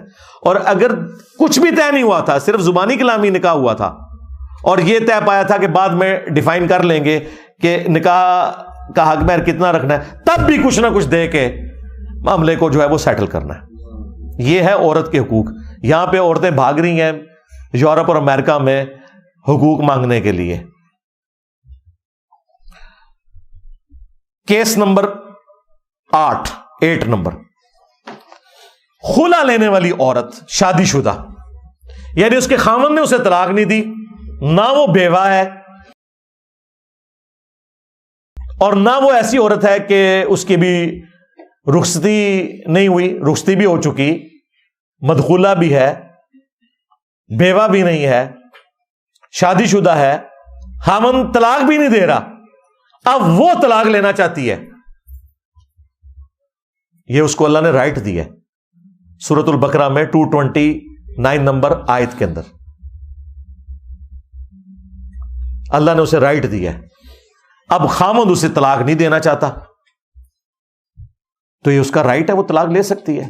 لیکن یہ علیحدہ بات ہے, وہ حدیث موجود ہے جامع ترمذی سنن نبی داؤد میں کہ جو عورت بغیر وجہ کے اپنے خاوند سے طلاق لے گی نا, قیامت کے دن وہ جنت کی خوشبو بھی نہیں پائے گی. ہاں, لیکن دنیا میں طلاق اسٹیبلش ہو جائے گی, آخرت میں عذاب بھگتے گی. اس کو وائس ورسا کر لیں کہ جس مرد نے بھی زیادتی کی اپنی بیوی کے ساتھ, ناحق اسے طلاق دی, وہ بھی پکڑا جائے گا. لیکن قانوناً اگر ایک مرد طلاق دیتا ہے تو اب بیوی زبردستی تو اس کے ساتھ نہیں رہ سکتی نا. اس طریقے سے اگر ایک بیوی اپنے خاوند کے ساتھ نہیں رہنا چاہتی, بھلے کوئی وجہ نہیں ہے, لیکن وہ چاہتی ہے میں نے نہیں رہنا, وہ اپنے خاوند کے ساتھ زیادتی بھی کر رہی ہے, قانوناً تو اس کو اسٹیبلش کیا جائے گا, سیدھی سی بات ہے. اور وہ ہے خلا کا اختیار. وہ حدیث موجود ہے ابو داؤد میں, سنن نسائی میں, الموطا امام مالک کے اندر. نبی علیہ السلام فجر کی نماز پڑھا کے نکلے, ایک عورت باہر کھڑی تھی, اس نے کہا یا رسول اللہ میں اپنے مرد کے ساتھ نہیں رہنا چاہتی. آپ نے اس کے مرد کو بلایا اور فرمایا کہ جو حق مہر والا معاملہ ہے نا وہ آپس میں طے کر لو, یہ عورت وہ حق مہر واپس کرے. وہ قرآن میں بھی آیا کہ اگر کوئی عورت علیحدہ ہونا چاہتی ہے اپنے خاوند سے طے کر لے, جتنا وہ آسانی سے دے سکتی ہے وہ اسے واپس کرے, اور پھر وہ علیحدگی کر لیں, اس کے عوض وہ اسے علیحدہ کر دے گا. پھر نبی علیہ السلام نے کہا کہ ٹھیک ہے, جو یہ اس نے کہا ٹھیک ہے یا رسول اللہ میں دستبردار ہوتی ہوں, میں اس کو واپس کرتی ہوں, میں اس سے علیحدہ ہونا چاہتی ہوں. پھر نبی علیہ السلام نے ان کے درمیان علیحدگی کروا دی. یہ ہوگی خلا والی عورت کہ جو اپنے مرد سے جا کر طلاق لینا چاہتی ہے اور وہ نہیں دے رہا, پھر وہ قاضی کی طرف رجوع لاتی ہے. ظاہر ہے اس وقت نبی علیہ السلام اس وقت قاضی تھے نا, جسٹس کی سیٹ کے اوپر وہ تھے, تو نبی علیہ السلام نے بلا کے اس معاملے کو سیٹل کروایا. اب اسی میں امپلائڈ ہے کہ اگر کوئی مرد طلاق نہیں دے رہا اپنی بیوی کو، خلا نہیں دے رہا، اچھا یہ جو خلا ہے نا یہ ایک طلاق کے ایکویلنٹ تصور ہوتا ہے اور طلاق بائن کے، یہ طلاق رجعی نہیں ہوگی. جیسے ہی اس عورت نے خلا لیا وہ اس کے نکاح سے بھی نکل گئی، البتہ چونکہ یہ ایک طلاق بائن ہے لہذا وہ اس مرد کے ساتھ دوبارہ بھی شادی کر سکتی ہے. حلالہ تو ہے ہی غلط، حرامہ بھی غلط، کسی چیز کی ضرورت نہیں ہے، نئے حق مہر کے ساتھ، چونکہ ایک طلاق یہ واقع ہوئی ہے، اس کے ایکویلنٹ ہے خلا. مرد نے تو نہیں دی تھی نا طلاق، مرد دیتا تو پھر لادہ معاملہ ہونا تھا، یہ عورت نے لی تو اس طرف رجوع لا سکتی ہے. اور اس کی جو عدت ہے وہ سنن نبی داؤد میں آیا 1 مہینہ ہے. لیکن یہ یاد رکھیے گا یہ ساری عدتیں اس دن سٹارٹ ہوں گی جس دن خامن طلاق دے گا، یہ ذہن میں رکھیے گا. یہ نہیں کہ ایک بیوی جو ہے وہ روٹ کے میکے آئی ہوئی ہے 1 سال سے اور پھر طلاق خامن بھیج دے اور وہ کہ جی میں تو سال پہلے کی آئی تھی لہذا میری عدت پوری ہو گئی، چپ کر کے اگلا نکاح کر لو. نہیں، اس ڈیٹ کے بعد پھر وہ والا ہوگا 3 مہینے یا 3 دفعہ پاک ہونا، وہ جتنی میں چیزیں بتا رہا ہوں. یہ پوائنٹ بڑا امپورٹنٹ ہے کیونکہ لوگ اکثر پوچھ رہے ہوتے ہیں جی سٹارٹ کدوں ہوئے گی، وہ تو ناراض ہو کے 2 سال سے آئی ہوئی ہے، بھلے 10 سال سے آئی ہوئی ہے. اور اس طرح ناراضگی سے 10 سال سے اگر میاں بیوی آپس میں ایک جگہ نہیں رہے ہیں نکاح بھی نہیں ٹوٹتا جب تک کہ اس نکاح کو اس طریقے سے نہیں توڑا جائے گا. ناراضگی سے نکاح نہیں ٹوٹتا، یہ ذہن میں رکھیے گا. اور سٹارٹ اس دن سے ہوگی جس دن وہ باقاعدہ طور پہ اسے ڈکلیئر کرے گا، بھلے زبانی کرے بھلے ریٹن میں، لیکن ظاہر قانون کو بھی فالو کرنا ہے. زبانی کے بعد اس کا ریٹن ریکارڈ بھی ہونا چاہیے تاکہ عدالت میں چیلنج نہ ہو، ورنہ وہی کچھ ہوگا جو خان صاحب کے ساتھ انہوں نے کیا ہے. ہاں، اور وہ کہیں کہ ہم قانوناً تو صحیح کر رہے ہیں لیکن لادہ بات ہے کہ وہ جھوٹے لوگوں کی گواہیوں کے اوپر کیا ہے. تو یہ اس میں خیال رکھنا ہے آپ نے کہ جو خلا والی عورت ہے اس کی عدت کتنی ہے؟ 1 مہینہ. وہ طلاق بائن کے ایکویلنٹ ہے. مصنف ابن ابی شیبہ میں موجود ہے کہ 1 طلاق بائن کے ایکویلنٹ ہے. مسند شافعی میں موجود ہے حضرت عثمان کا فتویٰ کہ خلا والی عورت اپنے اس خاوند کی طرف واپس بھی جا سکتی ہے کیونکہ خاوند نے تو طلاق نہیں نہ دی ہوئی. 3 طلاقوں کے بعد دوبارہ شادی نہیں ہو سکتی اس خاوند سے، الا یہ کہ نیچرلی کوئی حلالہ ہو جائے. نیچرل حلالہ وہ قرآن میں ذکر ہوا ہے سورۃ البقرہ میں کہ اس نے کہیں اور شادی کی اور وہ خاوند بھی فوت ہو گیا یا اس نے طلاق دے دی. پری پلان حلالہ نہیں. ہاں، وہ سنن ابن ماجہ میں پورا چیپٹر ہے کہ حلالہ کرنے والے اور کروانے والے پر لعنت. اسی لیے امام حنیفہ کے خلاف ہو گئے تھے محدثین. یہ صرف امام حنیفہ ہیں جنہوں نے یہ فتویٰ دیا کہ جی اگرچہ حلالہ کروانا حرام ہے لیکن اسٹیبلش ہو جائے گا. تو باقی محدثین نے کہا کہ یہ آپ کیا کر رہے ہیں، ان کے اپنے شاگردوں نے مخالفت کر دی. اسی وجہ سے آج فقہ حنفی میں فتویٰ امام حنیفہ کے قول پہ نہیں دیا جاتا، قاضی ابو یوسف اور امام محمد کے قول پہ دیا جاتا ہے. وہ کہتے ہیں کہ جی ان کے شاگردوں کو پتہ چل گیا تھا کہ ہمارے امام صاحب نے یہ فتویٰ قرآن و سنت کے خلاف دیا. تو پریکٹیکلی اس وقت اگرچہ حلالے نکالنے والے حنفی ہیں، دیوبندی اور بریلوی مولوی ملتے ہیں حلالے نکلوانے والے، لیکن ان کی فقہ میں بھی جو مفتہ بہی قول جسے وہ کہتے ہیں نا، جس پہ فتویٰ دیا گیا ہے وہ قاضی ابو یوسف والا ہی ہے کہ امام حنیفہ کا یہ فتویٰ باطل ہے. اسٹیبلش فقہ حنفی میں فتویٰ چلتا ہے اس معاملے میں قاضی ابو یوسف اور امام محمد کا، یہ ذہن میں رکھیے گا.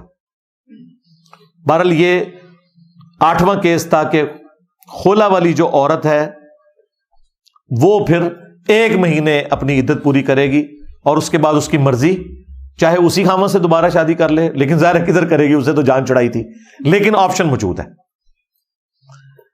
چاہے گھر بیٹھی رہے، کچھ عرصے بعد خیال آتا ہے پھر وہ کر بھی لیتی ہیں. اسی لیے ہم سے جب کوئی رابطہ کرتا ہے نا تو ہم اسے کہتے ہیں کہ مہربانی کرو خلا ہی لو، طلاق تک نہ جاؤ تاکہ کل کو چانسز باقی رہیں. پوائنٹ آف نو ریٹرن پہ تو نہ پہنچ جاؤ. خلے میں تو چانسز ہیں نا کہ وہ واپس اس طرف آ سکتے ہیں. یہاں پہ بعض اوقات ایسا ہوتا ہے خامند اتنے ظالم ہوتے ہیں کہ کورٹس ان کو بلاتی رہتی ہیں اور وہ جاتے ہی نہیں ہیں. الٹیمیٹلی ایکس پارٹی ڈیسیژن ہو جاتا ہے عورت کے حق میں. بعد میں پھر وہ مولویوں کو لے کے نا عورتیں عدالتوں پہ چڑھائی کر دیتی ہیں. وہ پچھلے دنوں آپ نے دیکھا ہے ہمارے جو کراچی کے مفتی صاحب ہیں بڑے غصے میں آئے ہوئے تھے چونکہ فقہ حنفی میں خلا ہی کوئی نہیں ہے. ہاں، یہ بڑا خطرناک معاملہ ہے. فقہ حنفی میں یہ ہے کہ خلا نہیں ہوگا جب تک خاوند طلاق نہ دے. عدالت تنسیخ نکاح نہیں کر سکتی، یعنی کہ اگر کوئی مرد اپنی عورت کو مارتا ہے، پیٹتا ہے، غلام بنا کے رکھے، ٹھیک ہے وہ وہیں مر جائے، عدالت میں جائے گی تو وہ تنسیخ نکاح جج نہیں کر سکتا۔ اس پہ مفتی صاحب بڑے بھڑکے ہوئے تھے کہ جی یہ ججوں کی بیویاں نہیں ہیں، جج اپنی بیویوں کو طلاقیں دے، لوگوں کی بیویوں کو طلاقیں۔ بھائی کیا کریں جج؟ تمہارے غنڈے قسم کے جو حنفی عوام ہیں اور غنڈے قسم کے جو حنفی مولوی ہیں وہ اپنی بیویوں پہ ظلم کرتے ہیں، طلاق بھی نہیں دیتے، تو ان کی سنوائی کہاں پہ ہوگی؟ خلا عورت کا اتنا ہی حق ہے جتنا مرد کا طلاق دینے کا حق ہے۔ نہیں اگر دے رہا مرد طلاق، عدالت میں جائے گی، عدالت میں اگر وہ نہیں جاتا، ٹھیک ہے ون سائیڈڈ ڈیسیژن ہو جائے گا۔ لیکن اس میں وہ دو نمبری نہیں ہونی چاہیے جو بعض عورتیں وکیلوں کو ساتھ ملا کے، عدالتوں کو ساتھ ملا کے نا کسی ڈمی ایڈریس کے اوپر نا وہ سمن جاری کرواتے رہتے ہیں۔ سمجھ آئی بات کی؟ ہاں وہ بیچارے کو پتہ ہی نہیں ہوتا، اس کو تو اس دن پتہ چلتا ہے جس دن عورت جو ہے نا وہ فارغ ہو چکی ہوئی ہوتی ہے، وہ پھر پیٹتا ہے کہ مجھے یہ بھی نہیں ہونا چاہیے، یہ ذہن میں رکھیے گا۔ لیکن اس میں ایک تیسرا کیس بھی ہے، بعض عورتیں اس طرح کا کام اس لیے بھی کرتی ہیں کہ جیسے ہی خاوندوں کے پاس سمن جاتے ہیں نا، خاوند مولویوں کو بیچ میں انوالو کر لیتے ہیں، عدالتیں پھر ڈیسیژن نہیں دیتی ہیں۔ تو پھر یہ ہر عورت نے خود اپنے لیے فیصلہ کرنا ہے کہ اس وقت اس کی کیا سچویشن ہے، یہ اس کا رائٹ ہے۔ اگر عدالت تنسیخ نکاح کر دیتی ہے تو بس خلا اسٹیبلش ہو گیا، اور ڈاکومنٹ آپ نے بہرحال وہ حاصل کرنا ہے۔ اگر ڈاکومنٹ کے بغیر آپ نے اگلا نکاح کیا تو آپ کے خلاف پھر وہ کیس، وہی عدت کیس بنا دیں گے آپ کے اوپر، ہاں یہ ذہن میں رکھیے گا۔ اور وہ جو آپ کا دوسرے والا مرد ہے وہ بھی پھنس جائے گا بیچ میں، پھر وہ بدکاری والا کیس بھی بنا دیتے ہیں۔ وہ پھر آپ پتہ نا وکیلوں کے پاس تو پورے فارم بنے ہوئے ہیں نا، اس میں تو پہلے سے ہی پرنٹ ہوا ہوا ہے، اسی لیے جب عورتیں خلا کے لیے دعویٰ کرتی ہیں نا تو یہ بیڑا غرق زیادہ تر وکیل بھی کرواتے ہیں، اس میں پہلے سے لکھا ہوتا ہے خاوند نشہ کرتا ہے، مارتا ہے، پیٹتا ہے، اور وہ وکیل کہتا ہے سارے ٹک کر دیتے نے میں۔ اب جب یہ نوٹس پہنچے گا خاوند کو، وہ کہے گا یار یہ 10 سال میرے ساتھ رہی ہے، میں نے تو کبھی سگریٹ کو بھی ہاتھ نہیں لگایا، اور یہ میرے اوپر الزام لگا رہی ہے نشے کا۔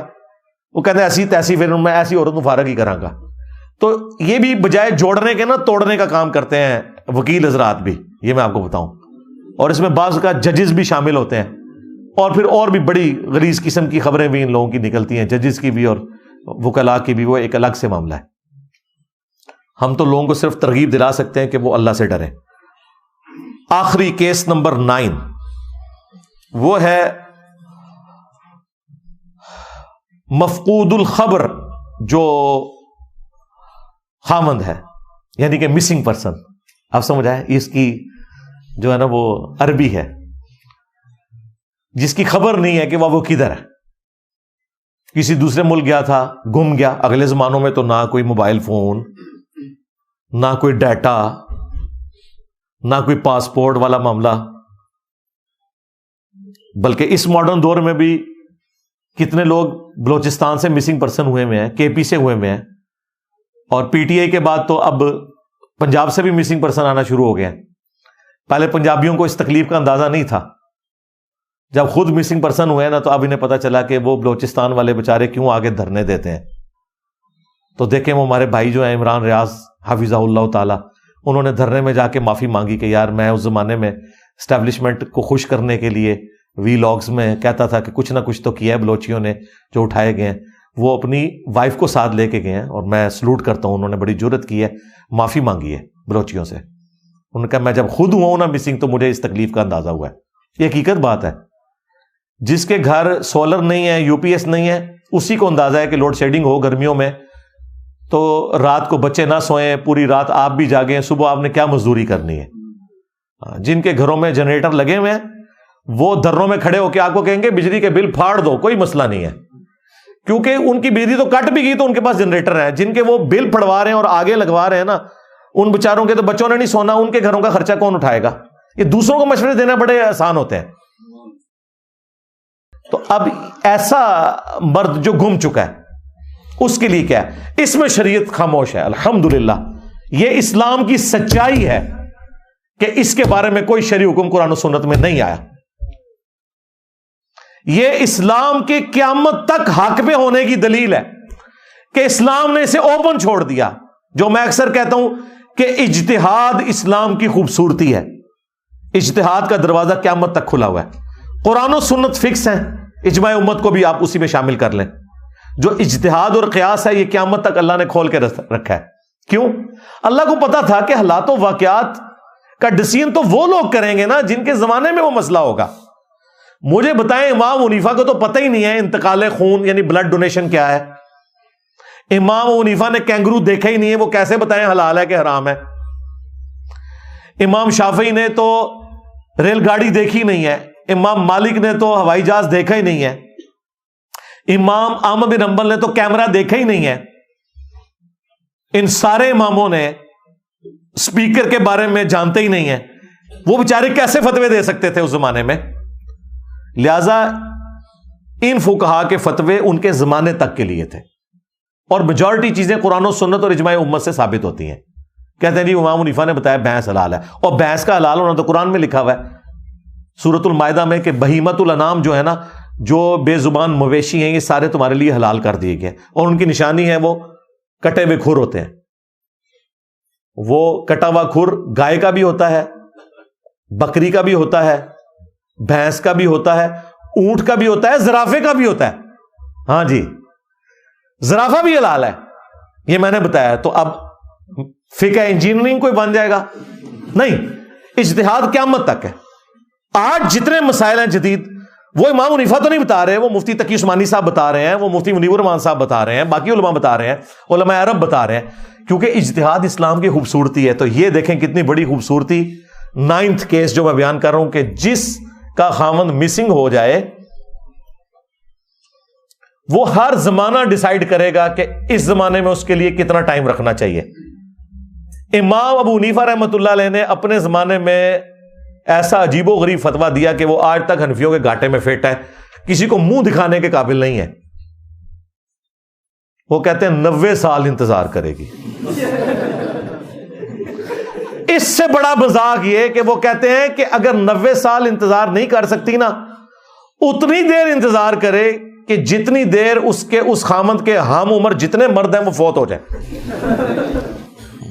یعنی نہ ہی سمجھو. کیوں؟ انہوں نے ایک بات غلط ڈرائیو کر لی قرآن سے اپنی مرضی سے کہ طلاق جو ہے یہ مرد کا حق ہے, عورت خلا نہیں لے سکتی. تو جب مرد گم گیا تو پھر جسٹس بھی نہیں دے سکتا قاضی, کوئی انصاف بھی نہیں کر سکتا. وہ کہتے ہیں یہ اب آپ کو پتا چلو مفتی صاحب چیخ رہے ہیں یہ ججوں کی بیویاں نہیں ہیں, کیونکہ ان کے بابا جان جو ہیں, ٹھیک ہے, یعنی کہ امام حنیفہ روحانی بابا جان, وہ یہ فتویٰ دے گئے ہوئے ہیں. اب انہوں نے اپنے بابے کا فتویٰ تو حلال کرنا ہے. وہ فتویٰ اسی صورت میں حلال ہوگا کہ جب وہ یہ مانے کہ تنسیخ نکاح نہیں ہو سکتا, خلا نہیں ہو سکتا. ساتھ یہ بھی بتائیں تاکہ ان کے بابوں کے فتووں کا مذاق اڑے. ٹھیک ہے, اللہ ان کو معاف کرے یار, غلطی ہوئی ان سے. 90 سال والا فتویٰ منہ چھپاتے پھرتے ہیں. ایک اس فتوے سے, اور دوسرا فتویٰ یہ کہ اگر گن پوائنٹ پہ طلاق دلوائی جائے تو طلاق جو ہے وہ واقع ہو جاتی ہے. اور اسی فتوے کو لے کے پھر حکمرانوں نے, سلطنت عباسیہ کے حکمرانوں نے جو کھلواڑ کیا. لوگ کہتے ہیں فقہ حنفی کیسے پھیل گئی, جب فقہ حنفی کے بڑے بنو عباس کو فتوے دیں کہ وہ لوگوں کی بیویوں سے زبردستی طلاقیں کروا کے شادی کریں, تو پھر اس کے فائدے میں اس وقت کی اسٹیبلشمنٹ بنو عباس نے فقہ حنفی کو گن پوائنٹ تلوار کے زور کے اوپر نافذ کر دیا 3 بر اعظموں کے اوپر.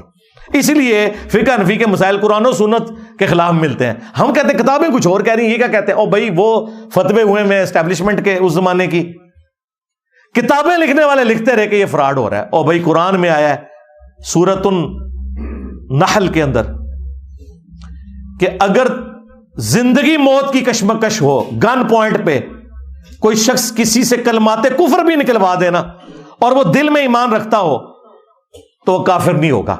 یار اگر زندگی موت کی کشمکش میں کوئی بندہ کافر نہیں ہوتا, جان بچانے کے لیے اگر وہ کفر بھی بک دے تو جان بچانے کے لیے اگر گن پوائنٹ پہ کسی کی بیوی کو طلاق دلوا دی جائے تو طلاق کیسے واقع ہو جائے گی؟ ایمان تو بڑی چیز ہے, لیکن ان کے بڑے نے فتویٰ دیا ہوا ہے کہ جی طلاق ہو جائے گی. کیوں؟ وہ بینیفیشری تھے اس وقت کی بنو عباس کی اسٹیبلشمنٹ کے, انہوں نے اپنی فقہ نافذ کروانی تھی. اور اس کا انہوں نے فائدہ اٹھایا. یہ دو مسئلے ایسے ہیں, ویسے تو بے شمار مسئلے ہیں جسے یہ منہ چھپاتے پھرتے ہیں, ان مسئلوں سے یہ منہ چھپاتے پھرتے ہیں. یہ نہیں بتا سکتی اپنے عوام کو کہ یہ مسئلے جو ہیں قرآن و سنت کے خلاف ہیں. ان کے گاٹے فٹ ہو گئے. میں اب آپ کو پتا چلا وہ مفتی صاحب کیوں غصہ کھا رہے تھے. یہ ججوں کی بیویاں نہیں ہیں, جج اپنی بیویوں کو طلاق دیں, کیونکہ انہیں پتا ہے کہ یہ مسئلہ کہاں تک, کھورا ساڑھے گھر نکل آنا ہے. ہاں وہ کھورا نکلتا پیا سی, انہیں کہتے ہی ختم کر دو. لیکن آپ کو پتا اب تو انجینئر کا فتنہ آ چکا ہے, ہاں عربی والا فتنہ. تو یہ بالکل فراڈ کے اوپر مبنی ہے. اس طریقے سے ظلم کے اوپر کوئی شخص اپنی عورت کو غلام بنا کے نہیں رکھ سکتا, اس کا رائٹ ہے, وہ خلا لے گی. اور دوسرا مسئلہ جو میں نے بتایا مسنگ پرسن والا, اگر کسی کا خاوند مسنگ پرسن ہو چکا ہے تو یہ 90 سال والا فتویٰ بالکل ردی کی ٹوکری میں پھینکنے والا ہے. آپ دیکھیں اسی زمانے میں امام مالک ہوئے ہیں, امام مالک اور امام حنیفہ کا زمانہ ایک ہے. امام مالک نے اسی زمانے میں فتویٰ دیا تھا کہ 4 سال انتظار کرے گی, 4 سال بس. 4 سال کے بعد عدالت تنسیخ نکاح کر دے, اس کے بعد اگر اس کا خاوند واپس بھی آ جائے وہ اس عورت کے اوپر کوئی حق نہیں رکھتا, وہ اپنے نئے شوہر کے ساتھ رہے گی. لیکن یہ بھی فتویٰ ہے, قرآن و سنت نہیں ہے. ہاں یہ ذہن میں رکھیے گا. فتوے کا مطلب یہ ہوتا ہے کہ یہ اس عالم نے سمجھا اسے. ہمارے نزدیک یہ 4 سال بھی بہت زیادہ ہے اس دور کے اعتبار سے. اور بھائی اس دور کے اندر اگر کوئی وہ ایجنسیوں کا اٹھایا ہوا بندہ نہ ہو تو الگ بات, ادروائز 4 مہینے کے اندر پتا چل جاتا ہے بندہ کدھر ہے. ٹھیک ہے, اب تو ایجنسیاں بھی تھوڑی ایجوکیٹ ہو گئی ہیں, طریقے سے آ کے کوئی عدالتوں میں کچھ نہ کچھ رپورٹ کر ہی دیتی ہیں, تھوڑی عدالتیں بھی جان دکھاتی ہیں. تو ادروائز اس طرح کے جو معاملات ہیں, میں پہلے بھی کہتا ہوں ایکسٹرا جوڈیشل ایکٹیویٹی خواہ کوئی مذہبی جماعت کرے, خواہ کوئی سیاسی جماعت کرے, خواہ کوئی ریاستی ادارہ کرے, یہ اتنا بڑا ظلم ہے آپ لوگوں کو اندازہ نہیں ہے. میں خود ایسے لوگوں کو جانتا ہوں جو بیچارے 10-10 سال سے مسنگ ہیں اور ان کی بیویاں اور بچے گھر میں ذلیل ہو رہے ہیں. یار بتا دو, کم از کم ان کی بیویاں تو آگے ڈیسائیڈ کریں نا انہوں نے کیا کرنا ہے. یہ کتنا بڑا ظلم ہے. تو مسنگ پرسن کا یہ والا ایشو بھی ہوتا ہے. بل اسلام میں اس کے اوپر کوئی قرآن و سنت نے نہیں بتایا, اسے اوپن چھوڑا تاکہ ہر آنے والا زمانہ ڈیسائیڈ کرے, جس طرح کہ آج ہم ڈیسائیڈ کریں گے. اب امام حنیفہ اور امام مالک نہیں ڈیسائیڈ کریں گے, ورنہ 90 سال, ہاں 4 سال بھی بہت زیادہ ہے اس زمانے میں. تو خیر خبر پتہ چل جاتی ہے. دنیا کے کسی سمندر میں کوئی جہاز گر جائے, ڈوب جائے, خبر نہیں آ جاتی, چند گھنٹوں میں پتہ چل جاتا ہے. لیکن اگلے زمانوں میں اگر کوئی شخص سمندری سفر پہ گیا تھا, کئی سال تک خبر نہیں آتی تھی کدھر گیا, وہ ڈوب تو نہیں گیا. لہذا آج کے دور میں نہ 90 سال والا فتویٰ نہ 4 سال والا فتویٰ. اچھا, حنفی کئی علماء ہیں جنہوں نے امام حنیفہ کے فتوے سے بغاوت کی ہے. الازہر یونیورسٹی جو مصر والے ہیں حنفی علماء, انہوں نے کہا کہ ہم امام صاحب کے فتوے کو نہیں مانتے. اب فتویٰ پاکستان میں بھی ہمارے جو استاد غلام سو سعیدی صاحب تھے, بریلوی عالم, فوت ہو گئے رحمہ اللہ تعالی. مفتی منیر صاحب کے مدرسے میں شیخ الحدیث تھے. انہوں نے باقاعدہ شرح صحیح مسلم میں تفصیلی علماء کے اقوال لکھے ہیں کہ بعد میں فقہ حنفی کا فتویٰ یہی ہے کہ امام حنیفہ کا فتویٰ غلط تھا, امام مالک کا فتویٰ درست ہے. لیکن میں سمجھتا ہوں امام مالک کا فتویٰ بھی اس دور کے لیے ویلڈ نہیں ہے. جس دور کے اندر ہمارے پاس پاسپورٹس کا ریکارڈ موجود ہے, ڈی این اے ٹیسٹ ہو جاتا ہے, دنیا میں چھوٹے سے چھوٹے واقعے کی خبر, کوئی افریقہ کے کسی جنگل میں تو نہیں چلا گیا, یا برمودا ٹرائنگل میں تو نہیں وہ چلا گیا کوئی آپ دوست میں بیٹھ کے کہ جی آپ کو پتہ ہی نہیں چل رہا, کہیں نہ کہیں تو گیا, غائب ہوا ہے, تو پتہ چل جائے گا. اس لیے آج کے دور میں تو بھائی 4 مہینے بھی کافی ہیں, اور لوگوں کو ایجوکیٹ کرنے کی ضرورت ہے. 4 سال تو بہت زیادہ ہے, چلے کوئی حد کرنی ہے تو 1 سال کر لو, اس سے زیادہ کرنے کی ضرورت نہیں ہے. اور اس میں ریکویسٹ کروں گا اب ان لوگوں کو بھی جو لوگوں کو مسنگ بناتے ہیں کہ ان کی فیملیز کا خیال رکھیں. کوئی خیر خبر تو دیں یار, آڈیو سنا دیں.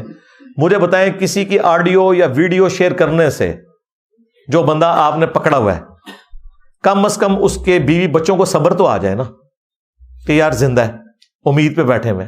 اور اگر آپ سمجھتے ہیں اس نے کوئی جرم کیا ہے تو قانوناً ثابت کریں, سزا دلوائیں. اور اگر جرم نہیں کیا اور آپ صرف شک کی بنیاد پہ پکڑ رہے ہیں, یا جرم تو کیا لیکن آپ کے پاس ثبوت نہیں, تب بھی اسلام کہتا ہے آپ اسے سزا نہیں دے سکتے. اور جو مولا علی کا قول ہے, اور یقین کریں یہ مولا علی کا قول پڑھایا جاتا ہے جوڈیشری میں, کہ قانون کے سکم کی وجہ سے 1000 بندہ بھی چھوٹ جائے کوئی مسئلہ نہیں ہے. لیکن ایک بے گناہ سزا تک نہیں پہنچنا چاہیے. یہ اکثر پھر اس پہ جواب ہی دیتے ہیں اور دیکھیں اس طرح تو پھر کئی مجرم لوگ ہیں ہمارے پاس تو اس طرح ثابت کرنے کے لیے کچھ نہیں ہوتا, لیکن میں نے دیکھا ہوا ہے کہ اس نے جرم کیا ہوا ہے. اور بھائی تو نے دیکھا ہوا ہے نا, اس کو کون انشور کرے گا کہ جو تیرا دیکھنا ہے وہ ویلڈ ہے بھی ہے کہ نہیں؟ یہاں تو اداروں میں ایسے لوگ ہیں جنہوں نے ذاتی دشمنی کی خاطر استحصال کیا ہے. کراچی میں آپ کو نہیں پتا کیا کچھ کیا, بعد میں خبریں نہیں کھلی, پھر سزائیں بھی ہوئی, معطل بھی ہوئے. لیکن یہ تو وہ ہوئے جن کا پتہ چل گیا. جن کا نہیں پتہ چلا کہ انہوں نے لوگوں کے اوپر جھوٹے الزامات لگائے صرف ادارے میں ہونے کی وجہ سے, وہ ادارہ کوئی بھی ہو, تو لوگ اس طرح اپنی ذاتی دشمنیاں بھی نبھاتے ہیں. تو پھر میں وہی بات کروں گا, مرنا نہیں ہے بھائی, مرنا ہے. اگر مرنا ہے تو آپ اپنی مرضی کی زندگی نہیں گزار سکتے. زندگی ویسے گزارنی ہوگی جو اس شخص نے تعلیم فرمائی ہے جس کی قبر مدینے میں ہے.